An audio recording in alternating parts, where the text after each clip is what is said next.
Eita, gente, vamos ver aí que se consigo resolver. Vamos tentar uma última vez. E aí, se não der certo, eu.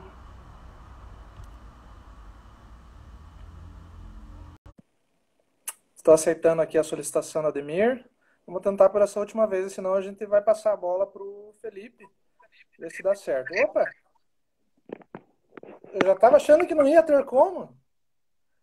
E aí, Ademir? É, é Tá dando para difícil. me ouvir aí?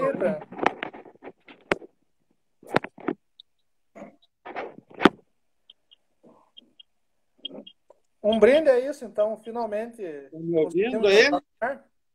Eu, Tá eu, me eu tô com ouvindo? uma outra aqui que é em homenagem ao Ademir, que eu sei que ele não gosta de pôr açúcar nas coisas. Aí eu peguei uma tônica sem açúcar. Essa live vai ser patrocinada pelo Schweppes. Eu ia pedir o patrocínio do Guaraná Jesus, que tinha mais a ver com o livro, mas eles não aceitaram.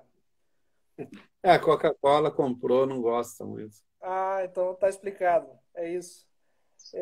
Bom, eu me embananei todo aqui com todos esses problemas para conseguir entrar e colocar no ar, mas agradeço aí o Ademir por participar dessa live com a gente, para fazer o lançamento aí do Louvores Gozosos. Agradeço, claro, pelo próprio lançamento, né?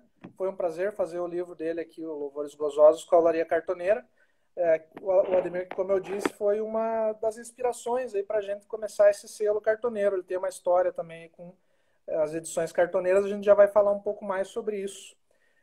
Mas por hora, eu, depois de ter lido ali um trecho da sua biografia e lido uns poemas do livro também, né?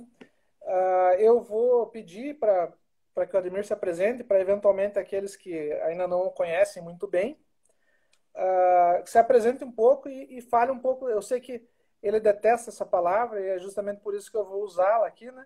Mas fale um pouco da sua trajetória. Embora não seja um homem bala, ele tem uma trajetória já muito marcante, muito interessante dentro da literatura brasileira. Então, eu queria que você falasse um pouquinho sobre isso aí, de onde você vem, qual é a tua caminhada aí para chegar até aqui. Bom, Marco, primeiramente é um prazer estar conversando com vocês. Eu me sinto assim muito honrado com o trabalho que vocês estão fazendo e a partir daquela conversa que nós tivemos aqui e do selo que eu criei aqui em Santos, Cantadora, que também é meritório aí de um agradecimento à Lúcia Rosa do Cine Cantador aqui no Brasil e que dissemina essa ideia de fazer livros de forma artesanal. E então, claro, você me enviou uma entrevista, né, perguntando qual era a minha trajetória. Por causa dessa pergunta sua, eu escrevi um poema que gerou um livro que já tem 10 poemas e que foi um projeto que está disputando aí uma bolsa de fomento no Estado, e ano que vem vai ter outro livro a partir dessa palavrinha da trajetória, do Homem Bala, que, é, é, que eu me senti quando você me perguntou qual era a minha trajetória, né? Então, curiosamente, esse livro aí do Homem-Bala dialoga um pouco com o espírito irônico do Louvores Gozosos, porque é um livro que fala do circo, dos personagens do circo, e começa com um palhaço que é o poeta, né?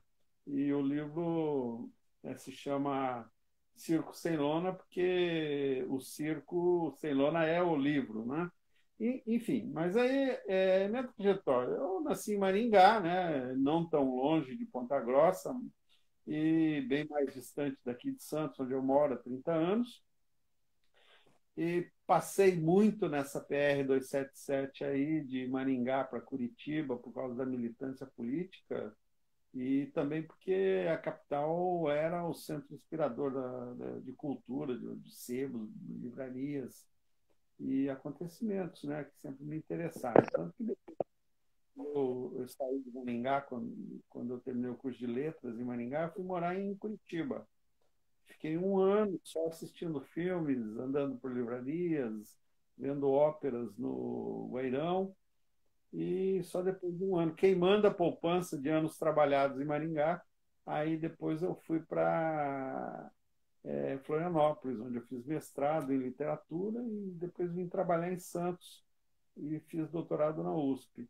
Mas isso de cursar, a universidade sempre foi assim uma preocupação mais formativa mesmo, né? De tentar amadurecer uma forma de reflexão crítica, né? Que sempre teve presente no meu trabalho. Porque não basta para mim, né? Pelo menos eu entendo que não basta apenas sermos críticos, né? Tem que adquirir uma competência crítica, né? E por isso também eu escrevo muitos ensaios. Estou lançando agora um livro de ensaios, o Contrapoéticas, pela editora Nave. Semana que vem vai ter uma live sobre isso. E lancei já um livro também, Espantalhos, de ensaios, e fazendo um contraponto também à minha escrita poética. Eu tenho já vários livros publicados. E o mais recente, curiosamente, é esse, então, da Louvores Gozosos, que é uma experiência de escrita diferente, porque ele é mais irônico e ele tem uma pegada anarquista, né, que desde a minha juventude eu prezo de contestar as instituições, as ideologias, e então o Louvores Gozosos faz isso, se volta para as religiões e para o sistema ideológico religioso que está tentando nos governar de forma ditatorial, né? Eu digo está tentando porque eles estão a um passo de conseguir isso de vez, porque nós estamos com um governo tomado por militares cinco arruelas em vez de estrelas e pastores, né, ignorantes de todo tipo que não têm o mínimo conhecimento para estar num cargo de poder, pois eles confundem o Estado com o fórum individual, que é da religião, né? E acho que tem o direito de ficar dizendo o que nós temos que fazer individualmente. Então, esse livro Louvores Gozosos é um manifesto de rebeldia contra a invasão do espaço público por essa gente, né, que devia ficar dentro das igrejas e não vir encher o saco da gente no espaço público, desovando Bíblias em espaços de circulação de livros. Tanto é que o livro Louvores Gozosos, ninguém observou isso, mas o livro, a primeira página dele é a descrição de uma performance feita. A descrição é um tanto obscura, de modo geral, para as pessoas, mas ela é assim de forma proposital, porque ela faz um diálogo com um artista contemporâneo muito importante, que é o Cildo Meirelles, que também é um crítico ácido das religiões. E teve uma amostra dele muito grande, uma retrospectiva no SESC, eu tive a oportunidade de conhecê-lo pessoalmente ano passado, e o trabalho dele é inspirador, né? Ele mostra na sua arte o trabalho sórdido, né, que as religiões fazem, colonizando, dominando a cabeça das pessoas através do medo. E, enfim, teria muito mais a dizer, não vou ficar aqui falando sozinho, então eu vou passar a palavra para você.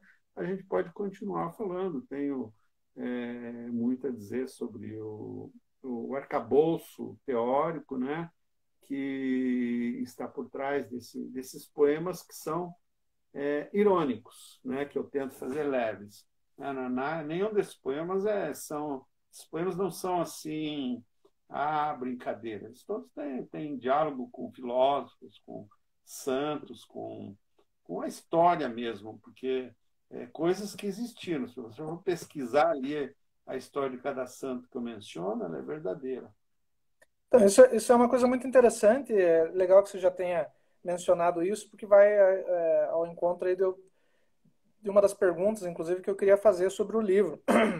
Ah, o Gambiarra, né, o teu livro anterior de poemas, ele tinha um tom muito marcadamente político, né, óbvio, né, basicamente a proposta dele era contar essa meio que história recente, a história política recente do Brasil através de poemas, né, então o tempo todo os nomes mencionados, inclusive, né, nomes da classe política brasileira, e, enfim, aquilo é muito marcado, né. E aí uma das perguntas que eu ia te fazer era justamente essa, né, de que você passar do Gambiarra para o Louvores Gozosos, né, que é um livro que trabalha com questões religiosas de forma irônica, né, como você colocou, se tinha a ver com algum esgotamento, no seu modo de entender, dessa discussão política que se esvaziou muito, né, nesses últimos anos, para todos os lados, né, é uma bola de neve, né, você tem um animal como o Bolsonaro na presidência falando o que fala, é óbvio que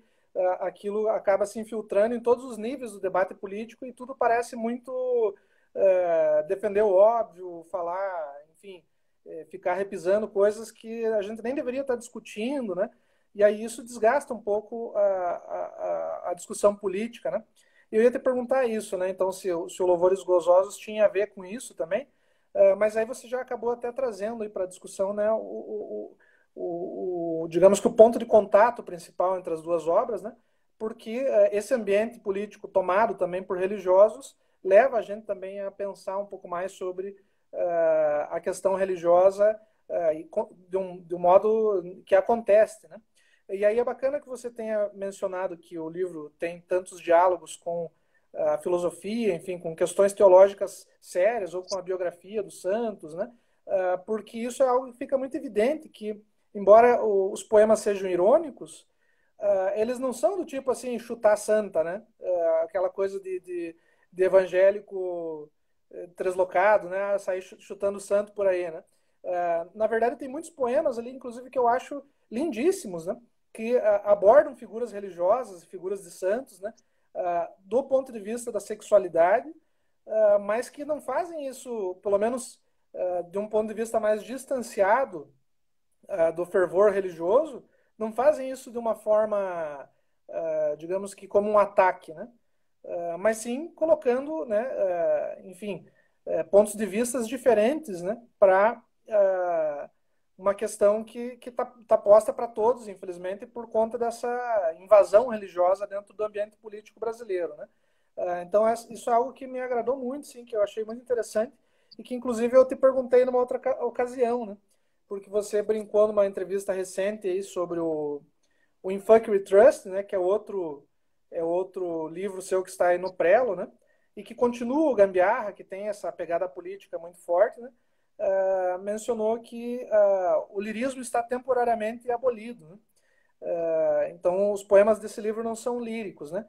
Mas no Louvores Gozosos dá para a gente sacar muitos poemas assim que tem um flerte com o lirismo maior, justamente por tratarem dessas figuras de santos, né? Enfim, explorar essa questão da sexualidade através da religião, né? E aí eu brinquei com você e ainda não tive a resposta, né? Eu te mandei isso aí numa outra ocasião, mas não tive respostas, né? Se você acha que o lirismo ele é uma consequência dessa temática, né? Se os louvores e os gozos chamam o lirismo para a poesia ou por que essa forma se diferenciou aí, né, do que você vinha fazendo no Gambiarra e parece que faz no In Fuck We Trust, né? Com esses poemas mais secos, né? Mais no osso mesmo. Bom, de fato, não, o Louvores não é um cansaço, um esgotamento. É, na verdade, um foco de diversão, de variação da crítica. Porque realmente o Gambiarra é um livro muito irônico, sarcástico, mas muito irritado com a política, né? E é um livro fincado no contemporâneo, na medida em que ele acompanha a vida política do país, né? Desde o do governo do Lula, aproximadamente, passando também um pouco pelo governo da Dilma, e se detendo mais atentamente ao período do governo do Temer, do golpe, e que rompeu com o Estado de Direito, né, na medida em que havia um governo eleito democraticamente, por maioria, e os insatisfeitos do PSDB, especialmente o Aécio, começaram a articular o golpe, porque perderam a eleição, e aí, depois disso, todos conhecemos, né? A associação com aqueles bandidos de toga lá de Curitiba, com outros do Supremo Tribunal e tudo mais, que levou a esse estado em que estamos, em que colocaram esse reco lá na presidência, né? Então, é uma situação que causa muita irritação, porque o que eles estão fazendo não é governar. Se eles governassem, ainda poderíamos até tolerar, mas não é isso. Eles estão desmontando tudo, tacando fogo em tudo. Enquanto nós estamos conversando aqui, a Amazônia, o Cerrado brasileiro estão pegando fogo, com criminosos andando de trator atiçando fogo, como eu recebi um filme aqui há pouco, e gente com uniforme, outro filme com gente de uniforme, empregados para trabalhar na proteção das áreas de floresta e tudo mais, tacando fogo. São jagunços mesmo, a serviço do agronegócio e da invasão de terras. E, neste momento, estão queimando, estão tacando fogo lá, enquanto nós estamos conversando. Então, não é possível a gente não se indignar e ficar quieto. Então, o Gambiarra foi uma experiência então de crítica a esse momento contemporâneo, que continuou no Infunk We Trust, que pega o primeiro ano do governo Bolsonaro. Está saindo pela editora Urutau, agora nos próximos dias, um mês, talvez, 2 meses, e ele já considera uma trilogia, porque enquanto está sendo preparado, está já em produção gráfica, já fez a revisão, está em produção gráfica, eu estou escrevendo o terceiro, já que é deste ano, que cobre este ano, que é O Diário da Peste, o diário que vem de ódio e, ao mesmo tempo, de diário, né? Na medida em que brinca também com o jornal, né? Eu escrevi muitos anos lá em Maringá no O Diário. E então eu sempre brincava que o jornal era o Diário. E aí transformei isso no título de um livro, O Diário da Peste, e que mostra, então, o comportamento das pessoas, a vida política este ano que estamos vivendo, né? E talvez eu acabe no final do ano para começar outra coisa no ano que vem, e aí já vai ser o quarto. Então, esses 3 livros, né, são livros assim que tento me salvar pela ironia, pelo sarcasmo, porque a crítica é sempre feroz, né, mas é a única forma de revolta que nós temos. E aí um contraponto de assunto, né, é o Louvores Gozosos, que então pega outro ponto de vista, né, outros assuntos, claro, tem um pouco de lirismo, sim. Eu sou muito crítico ao lirismo, porque eu acho o lirismo, de certa forma, alienado e preso ao romantismo encantado, né? Um apolíneo que torna as pessoas reféns, né, de um sentimento existencialista e que, para mim, é sem saída. Então, para mim, essa questão do lirismo é uma questão problemática de reflexão. Já provoquei muito o Koprowski, que é o maior lírico do país, né, que mora ali em São José dos Pinhais, num lugar que não tem mais pinhais, né, pinheiro, nem para ele subir, e ficar lá cantando. Na falta dos pinheirais, o que sobra para a pessoa é o lirismo. Você também tem que então, comprar coisa, né? Então, o Koprowski é uma gralha do lirismo sem dinheiro, né, para subir. o Koproski, ele fez um livro de quase 1000 páginas de poemas líricos, né? O cara é lírico mesmo, né? Mas ele é um pouco, digamos assim, é um lirismo meio triste, né? E então para mim, eu provoquei ele uma vez e isso ele me respondeu num poema lá dizendo que o lirismo também é político, né? Nós nos divertimos com essa troca de farpas aí. E então, sim, para mim é um problema, né? Então eu penso nisso e tento transformar isso em uma questão produtiva. Aí você chamou atenção para alguns poemas que eles têm umas pontas de lirismo no Louvores Gozosos. Sim, e são exercícios assim que eu gostei de encontrar imagens belas e escapando do lugar comum, né, de ficar gozando com freira que já morreu, né? Então, é, Ademir, para o pessoal que está assistindo aí, assim, se inteirar um pouco, até porque acho que a maior parte não estava no início. E eu também troquei 3, 4 vezes de live aí, né, por causa daqueles problemas técnicos ali no início. Você sim. podia escolher um dos poemas, então, para ler aí para gente? Talvez algum desses que tem essa entrada mais traidora aí, né, que, que, que é mais lírica, né, mais traidora da sua ironia. E enquanto você seleciona aí, eu vou dar uma corridinha aqui que tá chovendo, tá entrando água na janela aqui do lado. Aqui, ó. Tá dando todos os problemas possíveis aqui. Bem, pessoal, já vi aí o Alexandre Gaiotto. Um abraço, Alexandre. Um abraço, Carolina. É verdade. Tá aí mais uma coisa que eu também estava para fazer. Agradecer o pessoal que está entrando aí. Eu vi que o Adonis entrou, o Maicon entrou, alguns autores que já publicaram aí com a gente também na Olaria, né? E mais uma série de pessoas aí que estão acompanhando a gente. Um abraço para todo mundo aí. Eu agora não vou lembrar de todos porque apareceu uma lista aqui, mas todo mundo se senta abraçado aí, né? Então tá, vou ler então um. Eu marquei aqui uns 4, 5 que nós podemos ir lendo aí.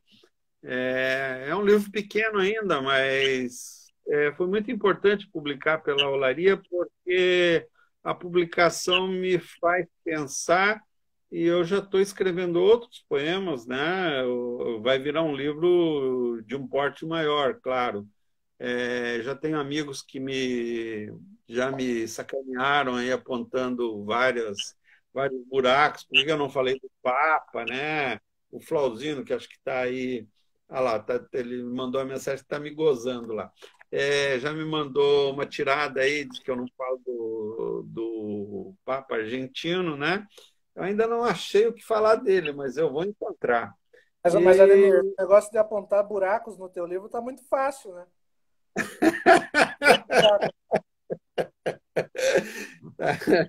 vamos deixar por aqui, né? Vou lá então. A esmo em busca do céu. Procuro igreja que me salve. Estou pendurando o santo no retrovisor e digo para um e para outro: tô suave, levando marmita para a festa por amor, colocando fralda em passarinho, chamando poodle de meu filhinho, acreditando até em pastor. Na hora do dízimo, saio de fininho.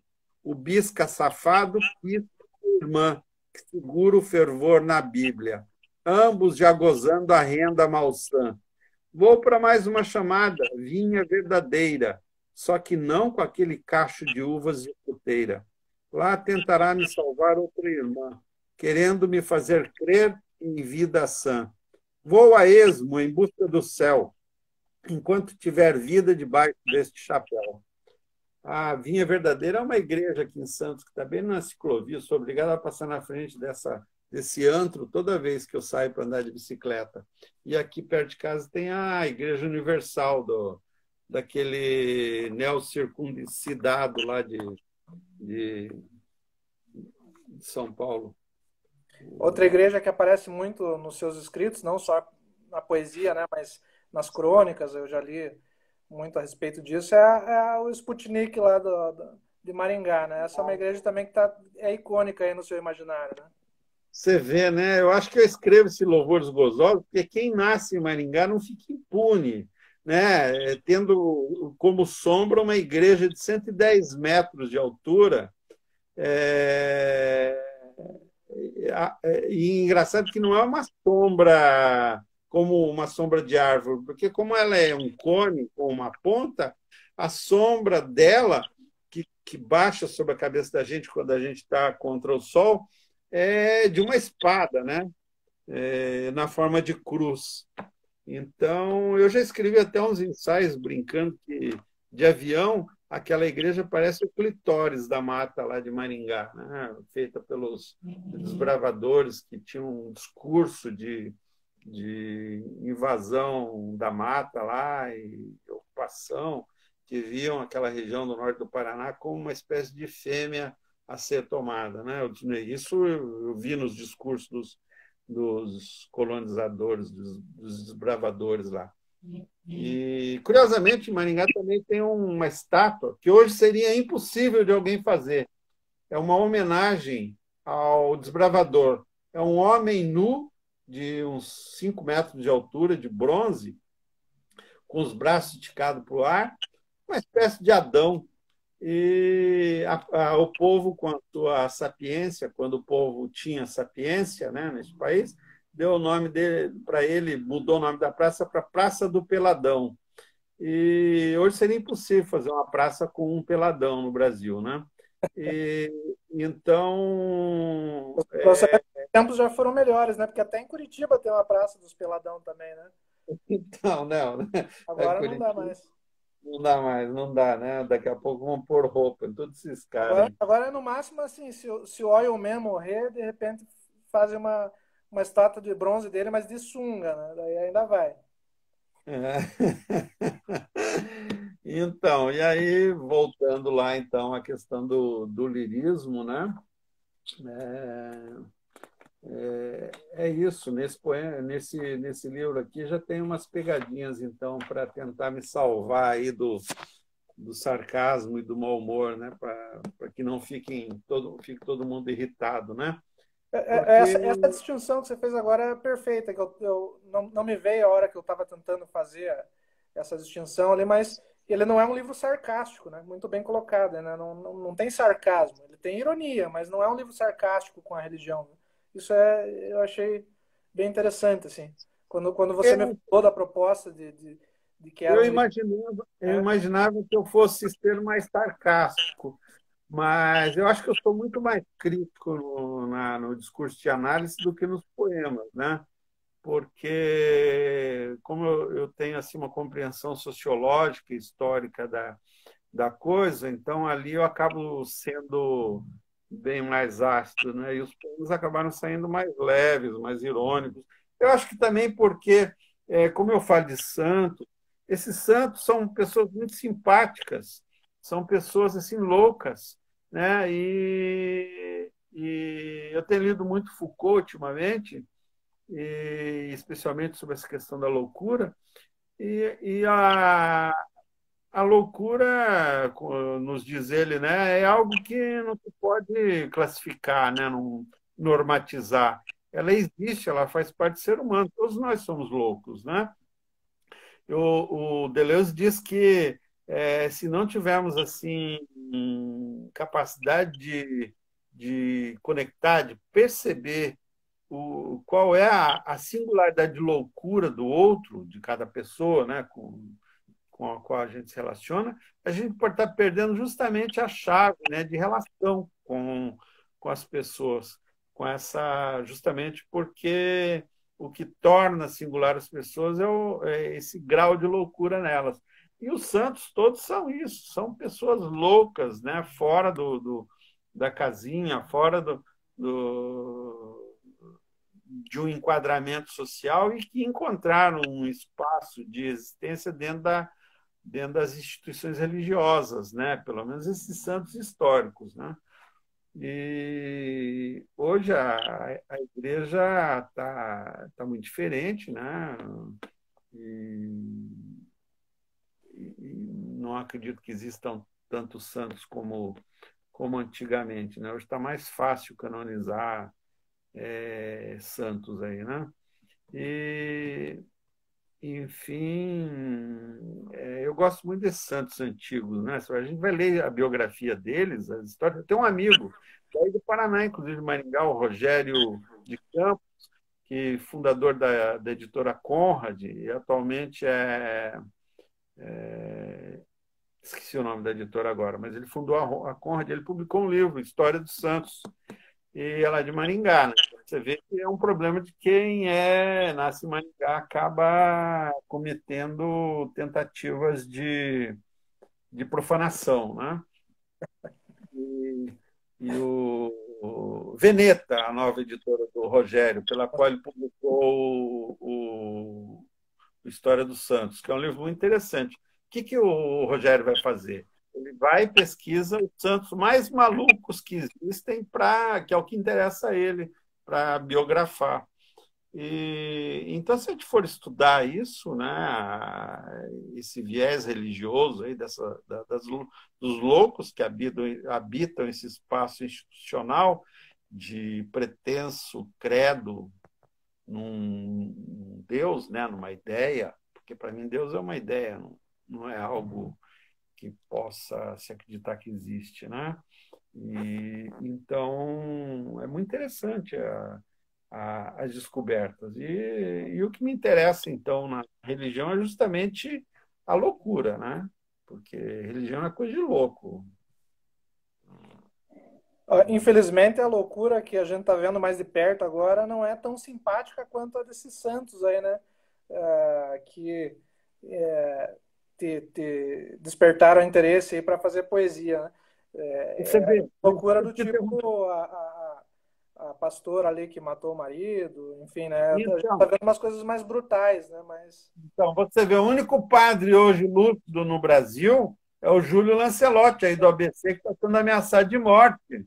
Né? Não essa maluca aí que diz que ela, agora, esta semana, ela publicou um texto que ela está sentindo muita saudade do marido dela. É uma louca esquizofrênica, né? Que está negando que matou, que foi filho, genro e marido dela. Então, esses são os evangélicos. Mandar um abraço aqui também para a Samanta, que entrou agora há pouco, para o Ricardo Pozo, né? A Samanta também publicou com a gente, fez uma live aí do lançamento na semana passada. E aí, pegando um pouco o gancho aí do que você falou, inclusive sobre a editora aí do seu colega, né, Veneta, você teve ou tem, eu não sei se você ainda tem publicado, tem editado livros com a Seria Catadora, mas teve uma atuação bem grande aí, né, com as publicações cartoneiras, e eu mencionei aqui no início da live que a gente começou um pouco aí inspirado na sua provocação até, né, de certa forma. Para quem não sabe, o Ademir esteve aqui em Ponta Grossa há algum tempo atrás, uns 2 anos, acho, falando sobre cartoneiras, né, sobre o universo cartoneiro, e foi muito legal, foi muito produtivo, assim, do ponto de vista de fomentar essas ideias, né? O que dá para a gente fazer com pouco dinheiro num país que basicamente inviabiliza, né, projetos literários, ou você consegue o edital público, ou a coisa fica muito difícil, né? E aí essas ideias foram muito interessantes, né, para pensar aí o que dá para a gente fazer com pouco dinheiro, movimentando, né, a poesia, a literatura. Eu queria que você falasse um pouquinho mais sobre a Sereia Catadora aí, para quem não conhece. Quanto tempo aí você teve editando com a Sereia Catadora? Que livros você fez? Qual era a tua linha ali, né? E um pouco da importância aí por ser muito caro, né? Um tema muito caro a nós aí, com o lançamento cartoneiro. Um pouco da importância dos livros cartoneiros, como que você entende, né? Esse movimento editorial, que independente é uma palavra que a gente está usando para quase tudo, né? Então é mais do que independente, ele digamos que quase que uma coisa punk, né? Do it yourself, assim, né? Isso. Eu gosto muito da ideia da catadora, porque num país de analfabetos, como o Brasil, nós temos 209 milhões de brasileiros, né? Menos 140 mil que já morreram, né? Que A gente tem que diminuir aí, morreram de Covid, mais alguns milhares que ainda vão morrer até estabilizar essa situação por responsabilidade do governo criminoso que está aí, né, que não tem ministro da Saúde, tem um milico lá no lugar fazendo continência, né? E, enfim, o movimento cartoneiro foi muito, muito importante, criado pelos argentinos, num momento de crise, justamente, em que o papel estava muito caro para fazer livro, porque é tudo dolarizado, eles tiveram essa ideia, né, que tem até muita familiaridade com o Brasil, com a poesia marginal dos anos 70, né, fazer livros em xerox, só que eles adocicaram um pouco a coisa, né, com as ideias contemporâneas de reciclagem, de catar papel cartão, né, papelão com catadores pagando para eles, né, uma forma de apoio à vida dessas pessoas que reciclam, né, nesse capitalismo selvagem que vivemos. E aí, quando criei a Sereia, também fazia isso. E a criação da Sereia foi feita como depois que eu conheci o trabalho da Dulcinea Catadora e da Lúcia Rosa, na Bienal, que teve um espaço na Bienal de exposição disso, conheci o trabalho deles. E aí, em 2009, eu ganhei um prêmio nacional do Ministério da Cultura para editar 6 números da revista Babel, Babel Poética. E eu sempre fiz a revista com 300 exemplares, 500, uma coisa assim de circulação mão a mão. E quando eu ganhei esse prêmio, a Babel virou 10 mil exemplares, 6 edições de 10 mil exemplares distribuídas no país, em pontos de cultura no país. Para mim foi uma coisa impensável, né? Eu não conseguia já contar mais, né? Porque eu sou como o Borges. O Borges dizia que ele gostava do tempo que ele tinha 7 leitores, que ele sabia quem era, ele podia controlar os leitores. Então, quando eu dei esse prêmio, eu perdi o controle da coisa. Então, a gente produziu o conteúdo e foi um trabalho muito pouco conhecido no Brasil, né? Está na internet tudo, mas foi um trabalho de leitura de poesia contemporânea no Brasil por temas. Então, eu selecionei poemas de várias partes do país todo, índios, mulheres, pretos, negros, tudo mais, é, é, que com temas, né? Por exemplo, primeira edição, como os poetas veem o país na era Lula, né? Como é que eles viam o país ali naquele momento, né? E foi uma seleção. O prêmio foi ganho sobre o governo do Lula, mas a edição era muito crítica, inclusive, ao próprio governo do Lula. E depois como os poetas veem o lugar que eles vivem, como eles veem a questão das fronteiras, como eles veem a questão do outro, o outro que os marca como poetas, e a questão do índio também, uma edição sobre índios, de poetas índios e de poetas que estavam naquele momento, não estão das linguagens indígenas. E, enfim, aí foi um trabalho muito rico. Eu entregava o conteúdo para o Ministério da Cultura, era impresso na maior gráfica do país, aí de Ouro, no Rio, e distribuído nacionalmente. Então, aquele projeto me incomodou um pouco pela suntuosidade.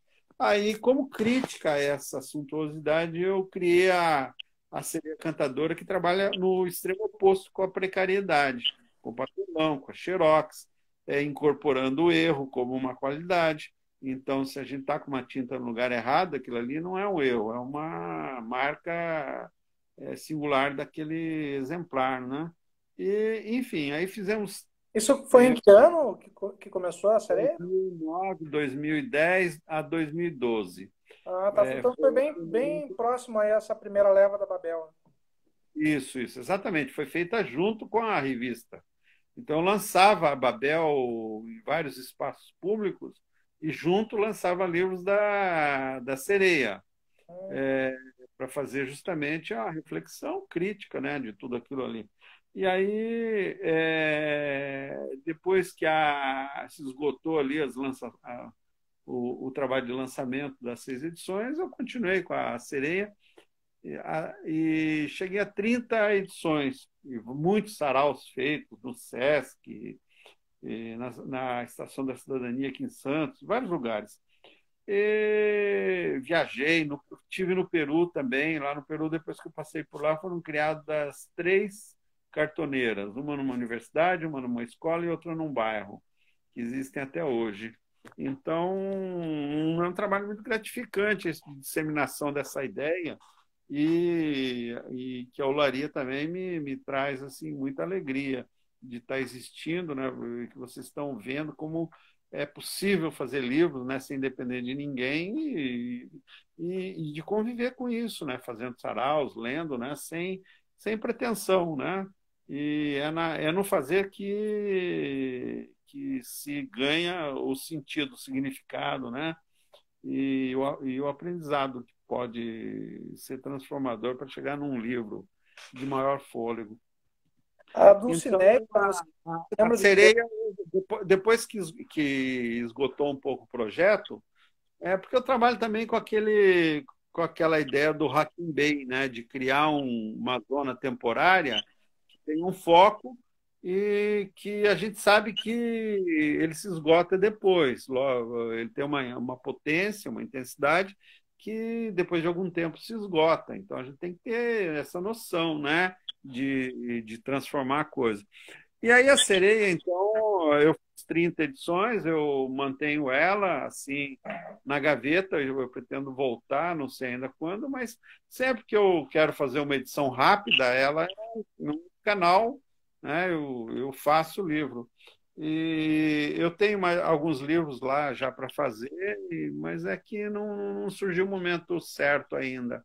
Além disso, com a Sereia, eu também tenho a Babel, lancei 3 edições, quase 400 páginas agora há 2 anos, pela editora Nave, e nós devemos retomar o ano que vem a Babel, continuar com a revista, que é um espaço de leitura, né, é, que a gente coloca na revista o que a gente lê, né, quais são as, as traduções que a gente faz, entrevistas com poetas, é um trabalho de sair de si e olhar para o outro, né? Que para mim é muito importante, né? Eu não gosto muito de ficar apenas focado no meu trabalho, né? Ainda que seja um trabalho prolífico, não faço muita coisa, mas eu só faço muita coisa porque eu leio muito o outro, né?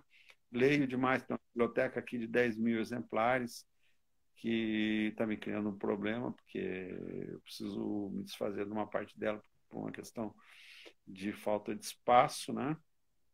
E, então, é, o trabalho da cartoneira é, de certa forma, assim, vivificante, né? Porque como ele trabalha com a precariedade e não com a perenidade, a gente pode brincar à vontade, né? Uma oficina em tempo integral. A gente pode fazer quantos livros a gente quiser. Por isso que você me falou, vamos fazer uma antologia? Eu falei, não, vamos fazer um livro novo, né? E aí está o Louvores Gozosos. Para mim está sendo muito interessante essa experiência, porque eu venho pensando os poemas que eu escrevi, o projeto, né, que está me estimulando a ampliar isso daí e Mas você transformar isso comentou que já está com um número de poemas bem maior, né, do que o que saiu É, aí no livro, né? exatamente. No futuro eu devo publicar com um livro mais, sei lá, 100 páginas, mais ou menos, E a gente fechando. pode até, essa é uma ideia que você já me compartilhou aí, que acho que topa também, né? Mas pode até fazer com a própria Olaria um livro work in progress, aí, né? E modificando ele aí, né? Acho que aí, seria uma coisa interessante porque além da questão de cada capa ser única, enfim, por conta de tudo isso que a gente já conversou e da incorporação no próprio erro e tal, você ter, de repente, o conteúdo se modificando ao longo das edições, né? Até nisso seria uma coisa interessante, né? Do ponto de vista conceitual até, assim, né? A pessoa que tem uma impressão do livro ou outra, variar um pouco os poemas que estão ali dentro, né? Dar esse caráter de livro vivo, assim, acho que seria uma coisa bem interessante, né? Aproveitando que a produtividade dentro do projeto do livro continua, né? Que ela continuou, né? Acho que é uma coisa interessante. Uma das coisas que você mencionou aí quando teve aqui em Ponta Grossa falando sobre as cartoneiras, né? E que puxa um pouco com o que você falou, com o fato de que você é uma pessoa que está sempre muito aberto para a produção do outro, né? Não fica autocentrado, né? Só pensando nos seus próprios poemas, mas é sempre muito generoso para ler e comentar e criticar, seja essa crítica elogiosa ou não, né? O trabalho de outros poetas, outros escritores, né? Uma coisa que você comentou aqui em Ponta Grossa foi que escritor no Brasil ele não pode se dar o luxo de tocar um instrumento só da orquestra, né? Tem que tocar todos e ainda ser maestro, né? Então tem que fazer muitas funções ao mesmo tempo, né? Para conseguir manter uma produtividade, eu acho que não quantitativa, né? Mas uma produtividade de pensamento mesmo, né? Sobre a literatura, enfim, porque o debate muitas vezes ele é rarefeito, né? Você publica, a coisa cai no vazio, então se você não estabelece esse tipo de ponte, esse tipo de contato, às vezes a discussão literária e aquilo que pode enriquecer o que você escreve acaba se tornando muito frágil, né? E uma coisa que você faz muito bem, né, é a crítica, né? Essa produção, então, voltada também para a obra de outros escritores. Esse ano você lançou Contrapoéticas, né? Já tinha o Espantalhos, enfim, tinha outras publicações mais ensaísticas, mais de crítica, alguma coisa de crônica flertando com a crítica também, que é bem interessante, né? E uma coisa que eu gostaria de perguntar para você, porque é uma dúvida genuína, não é nenhum tipo de provocação. Eu acho que a gente nem está num tempo que provocação ao meio acadêmico é uma coisa muito proveitosa, uma vez que eles estão apanhando de tudo que é lado, né? Enfim, a gente sabe o que está acontecendo aí. Mas você tem uma formação acadêmica também, né? Eu acho que o trabalho crítico que você faz, o que você publica, né, sobre outros escritores, as resenhas e tal, ele não tem aquele ranço acadêmico, né? Eu diria que se a gente não soubesse que é um doutor em letras, você, obviamente, lendo aquilo, imagina que é uma pessoa que tem uma leitura muito vasta, né? Mas não necessariamente que é alguém que tenha formação acadêmica, né? Porque a formação acadêmica no Brasil parece que ela leva sempre a certos vícios, né? De linguagem, que na tua escrita isso é absolutamente ausente, né? Eu queria saber um pouco dessa relação com você. Você consome crítica acadêmica também ou você não acha tão interessante? Qual que é a tua relação com a crítica acadêmica? Enfim, o que você estudou aí no teu mestrado, doutorado? Qual que é a sua relação com a universidade? Assim? Bem, eu fiz meu mestrado e no doutorado eu trabalhei com periódicos, né? No mestrado eu trabalhei com o suplemento literário dos anos 40, 50, do jornal Amanhã, que era um jornal que foi encampado pelo Getúlio Vargas, no Estado Novo, e depois na redemocratização do país ele se renovou, depois que o Getúlio saiu do governo, e aí eu foquei então no período pós-Getúlio, que é um periódico bem mais interessante. A fase do Getúlio era chato pra caramba, o periódico do Jornal Amanhã. Era enciclopédico, feito pelos idiotas da Academia lá Brasileira de Letras, e era ilegível. Aí depois houve uma renovação, em que escrevia Drummond, Murilo Mendes, Cecília Meirelles, o Bandeira. O Bandeira chegou a editar o jornal por um período, e então eu fiz um estudo sobre aquele periódico e indexei tudo que saiu em 8 anos lá do jornal. Foi um trabalho imenso, mas muito interessante de aprendizado. E depois, no doutorado, eu trabalhei com 3 periódicos. A Revista Americana, do começo do século, editada pelo Barão do Rio Branco, para criar um espaço de diálogo com os latino-americanos e norte-americanos na discussão de estabelecimento de fronteiras do Brasil. Um outro jornal foi o Pensamento da América, que era um jornal do Amanhã, que fazia dupla com esse que eu falei há pouco, o Letras e Artes, que era para pensar o americanismo no tempo do Roosevelt, ali, das Três Américas e tal. E, enfim, foi um trabalho assim em cima de jornais. Então, eu sempre tive um interesse muito grande pela escrita jornalística, né? Pelo diálogo, pela clareza. Tanto que eu prezo muito o estilo inglês de escrita, né? De retórica inglesa, que preza pela clareza, pela pontuação, né? Nos ensaios, na poesia é diferente.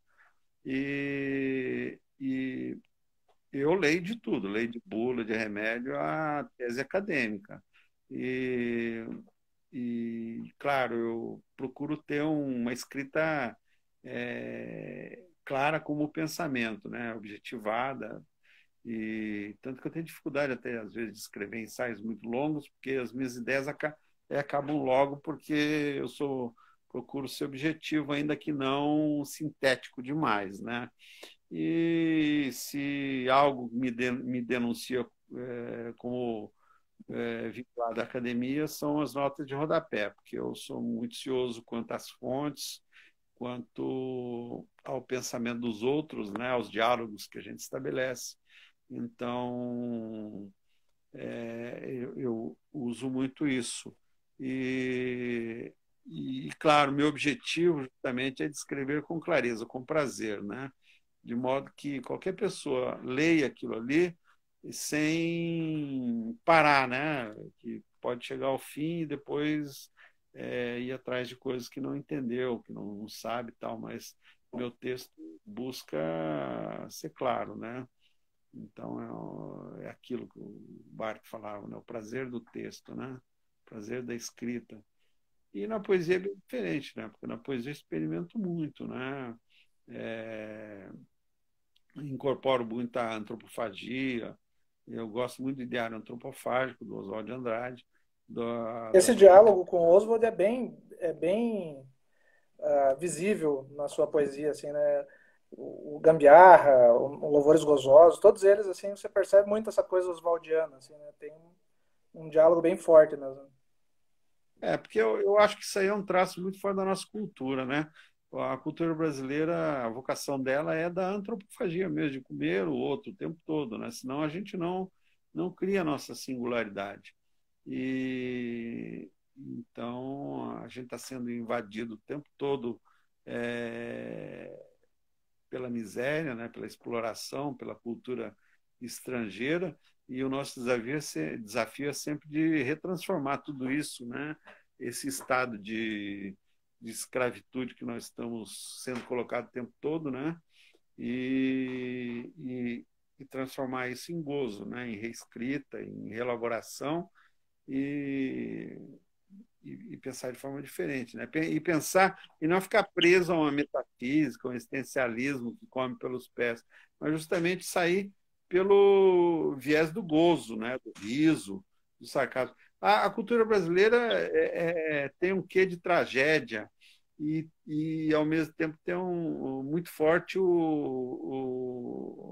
a comédia, né? Porque a gente não dá para levar brasileiro a sério, né? Nem político, nem nada, nem brasileiro. Brasileiro que vota no idiota desse que está no governo agora. Então, eu acho que a grande vocação da cultura brasileira, a verdadeira identidade do Brasil, está na tragicomédia, sabe? Não é nem comédia totalmente, nem tragédia, porque no Brasil não há tragédia que dure 5 minutos, né? Porque logo vira piada. Então, a grande vocação do Brasil é a tragicomédia. Daí gente tão interessante quanto o Nelson Rodrigues, que eu gosto muito, Campos de Carvalho, os nossos paranaenses aí, Jamil Snege, o Caran, e o próprio Valêncio, né, que também é paulista, mas fez um imenso trabalho aí no Paraná, ele também tem um senso antropofágico na sua criação, né? O próprio Leminski, né? O que é o Catatal também. Claro, o Dalton Trevisan também, que é outra sumidade, assim, incontornável, né, do riso, né, da ironia, que é a nossa cultura, né? Então, eu acho que são essas pessoas que alimentam a nossa alma, né? Esses são os nossos santos. Né?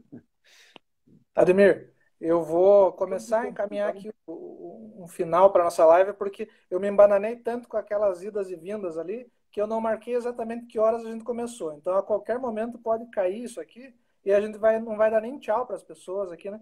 Então, assim, eu já vou agradecer a participação de todo mundo que está aí. Se cair assim no meio de uma fala, desculpem a gente, na verdade, desculpe eu, né? A culpa é minha, o Ademir não tem nada a ver com isso. Eu é que não sou uma pessoa muito centrada aí com o horário e não marquei aqui. Mas, para fechar, eu queria só lembrar aqui que o Ricardo Pozzo comentou aqui sobre as antologias que você organizou com a Biblioteca Pública do Paraná, né? Na verdade, ele falou de uma antologia, mas eu lembrei de outra, né? Que é a com a imprensa oficial, né? Que é a Passagens, né? Então, tem essas duas antologias importantes, né? E eu fiz questão de mencionar elas também, porque elas, de certo modo, explicam também o porquê que a gente criou na Olaria uma coleção chamada 277, que é voltada para poetas paranaenses ou que vivem no Paraná, né? E aí essa questão geográfica ela é sempre muito contestada, né? E com razão, né? Porque afinal, por exemplo, né? O Ademir mora em Santos já há muito tempo, né? Então o que que é fazer poesia paranaense? Ou é paranaense ou não é? Porque mora ou não mora aqui? Mas esse foi um dos motivos e por que imediatamente eu pensei no nome do Ademir para participar de uma coleção paranaense, porque essas antologias todas sempre mostram o quanto você está sempre muito ligado com o que se faz aqui, né? Em todas as regiões do Paraná conhece muito aí, né? Do que se faz no interior também, que é uma coisa louvável, porque não é muito comum. Estudando o Nicolau lá, até mencionei isso na tese, né? Brinquei que o pessoal de Curitiba sempre trata muito como paranaense as coisas suas de Curitiba, né? Mas conhece muito pouco do que é feito no interior, né? Dá uma concessão para Londrina e acaba ali, né? E o Ademir tem esse olhar aí para o que está sendo feito em várias regiões aí do estado, né? Então, por essas antologias também, 101 poetas paranaenses, que saiu pela Biblioteca Pública, a Passagens, que eram poetas paranaenses da geração dos anos 90, né? Ela mostra como você está antenado com toda essa produção, aí como pensa ela, né, que é o mais importante, tem um pensamento formado aí sobre o que está acontecendo, faz esses panoramas, né, que são muito interessantes, e como influencia, né, como está sempre muito ligado, né, então, no que está acontecendo aqui, influenciando com a sua produção, né. Então eu fiz questão de mencionar isso, né, também um pouco para mostrar como a ligação do Ademir com essa publicação é grande, pelo lado cartoneiro, pelo lado da coleção 277, né, da poesia paranaense. E agora eu passo aí para o Ademir se despedir e, se der tempo, ler um poema curtinho, porque está aparecendo aqui para mim que nós temos 1 minuto e meio. Mas eu agradeço, valeu, Ademir. Foi um grande prazer. Para mim também. A gente pode fazer outros que eu gostei bastante. Tem muito assunto ainda. Eu vou ler o poema final do livro, né, que é a história do Brasil contemporâneo também. Hosana para a Santa Protetora das Ovelhas Negras e suas tretas. Santa Rita Lee, protetora das ovelhas negras e suas tretas. Filha da Babilônia, céu, Sodomos e Gomorras. Bruxa da missa profana de sétimo dia dos poetas. Gozosa irmã das ironias finas e grandes bocarras. Enquanto beatas mastigam desdentadas lentilhas, santos murmuram incensos e milagres amenos. Os fiéis dormiscam orando de olho nas filhas. Ó santa guitarrista, não faça pouco nem menos. Em procissão vão os bispos nus sob as batinas, tridentes espetando os doces cus dos anjinhos. Faça algo pelo meu refrigerador e essa sina, que não funciona se não tiver poemazinhos, e faça logo, até mesmo antes de uma resposta. Faça rápido, com gozo, antes que tudo vire bosta. É o que estamos vendo, tudo virando bosta aqui no Brasil, né? Maravilha, E, final perfeito. e aqui eu